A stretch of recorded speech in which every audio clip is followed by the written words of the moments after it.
Today, Precarious plays Phantom Brave. Yeah, Sienna is kinda mysterious. She is, but she seems very nice.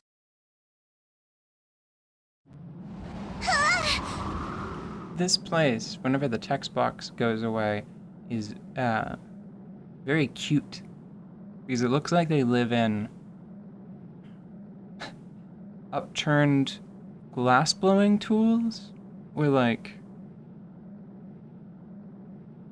those little piped orbs that you fill with water and then stick into potted plants to water them over time. Mm-hmm.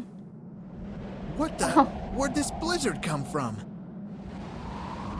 Ah! Count Mott has failed! Failed to The what? captain's get a chance against Sulfur! Yow!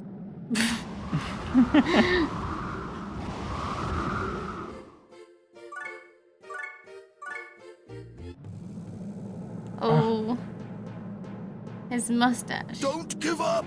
Pull yourselves together! Help is on the way! Hang in there! I saw it with my own eyes. Unless I'm hallucinating, help should be on the way.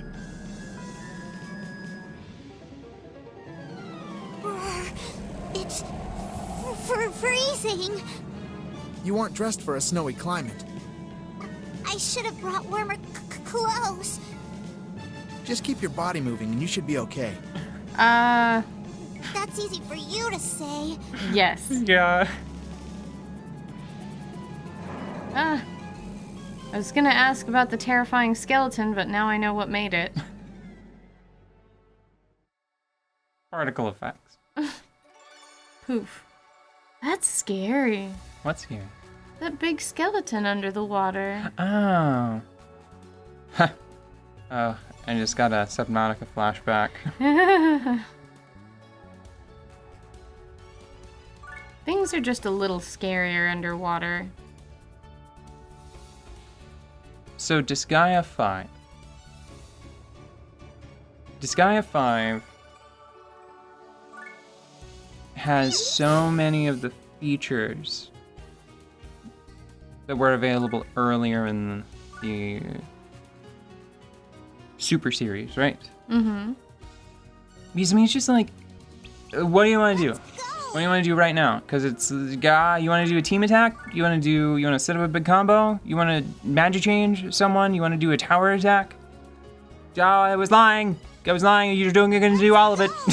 That's what you're going to do. You're going to do everything I just said. All in one battle. You're going to do all of those things. And combos. You're going to do combos, or are you going to give a unit evilies that power up their basic attacks? So you're just going to be like using support fire to do really good normal attacks over the battlefield. It's a lot to contend with, and it makes for a pretty compelling strategy title, if you so wish. Because I have heard, so I don't know what to think about Disgaea 5, because I would describe Phantom Brave as having a problem in that it gives you enough rope with which to create a sphere of rope, like a rubber band ball made of rope. You just cocoon yourself in, and then you just die of dehydration, probably. All of that, what I'm trying to say is that it is a game that you can royally screw up for yourself, right? Whoa, very slippery. Okay. Yeah. Makes sense now that I've done it, but it surprised me. Disgaea 5, I would say that it might be the worst in the series, maybe even worse than Phantom Brave, because the support tools are so strong. As soon as you have, I would say that like unlocking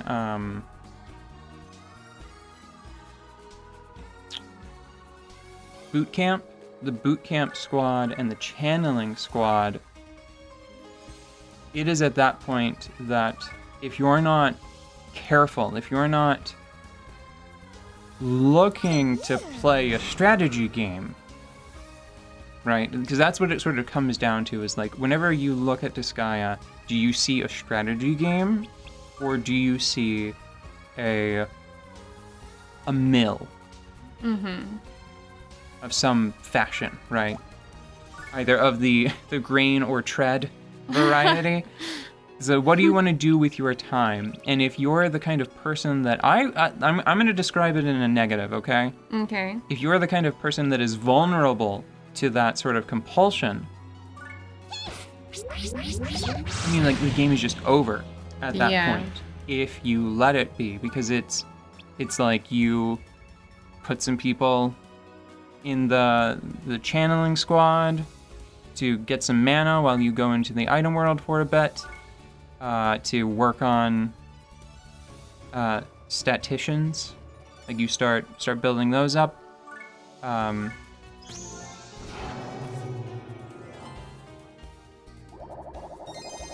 Then you just switch over, like, once you get like a map and even just a story map, if you use the cheat shop to turn the stars up, like the enemy stars that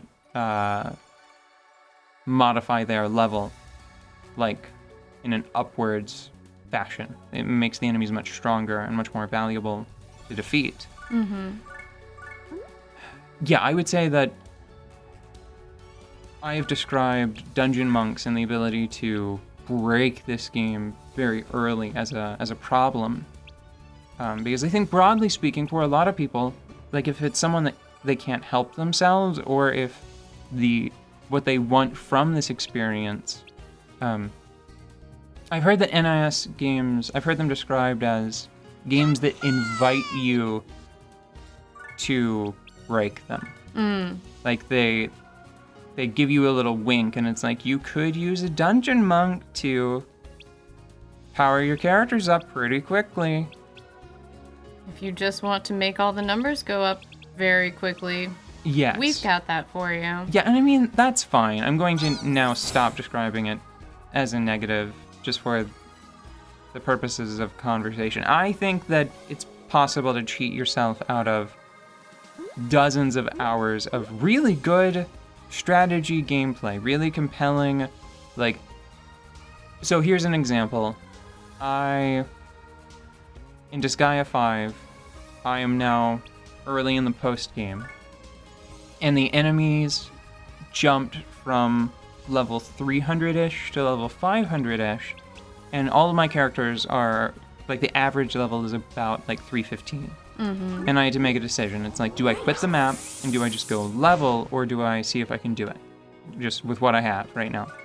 And through a combination of buffs and debuffs and placement and copious use of, like, what I would do is I would fall back into a nice attacking formation. The enemies would run up to me and maybe get a couple of hits in, but then I would do a fierce counterattack, and then everyone would scatter, which would prevent the enemy from using their attacks with, like, larger templates that covered more area. And because they were only using powerful single target attacks, because I had scattered, so they couldn't do, like, the big 3x3s or anything like that. Let's do it. Because of that, my armor knights, with their ability where they jump in and take damage for someone else, they would absorb it instead. So using just strategy and enough numbers, right? Like, I can't say that it was, like, there's no way to roll in there with characters that are all, like, level 1 and have equipment that would be appropriate for a level 1 character. The first time, like, that you just started the thimbles, right? Armed with unmodified thimbles. The most basic of punching weapons. Yeah, I don't think that there's any way to do that. But I mean, it's hard to say. It's such a mixed up mess because even what I'm saying now, I keep having to stop myself and think about it because even though I told you, like I feel like I've told you a lie because I said that my characters were all like level 300, 315, like that's the average, right? Yeah. But that doesn't mean as much as I have perhaps made it sound like it's like, okay, so all of the characters are about equal then, right? That's the implication. Yes, that is the implication. But it's not true because I have two characters in particular. I have a Valkyrie that uses the effort ability to help keep everyone at roughly the same level. Like she is just basically permanently in charge of boot camp, the boot camp squad. She has reincarnated to keep her level and her stats kind of in check. Yeah. But she is still at least statistically twice as strong as everyone, despite being the same level.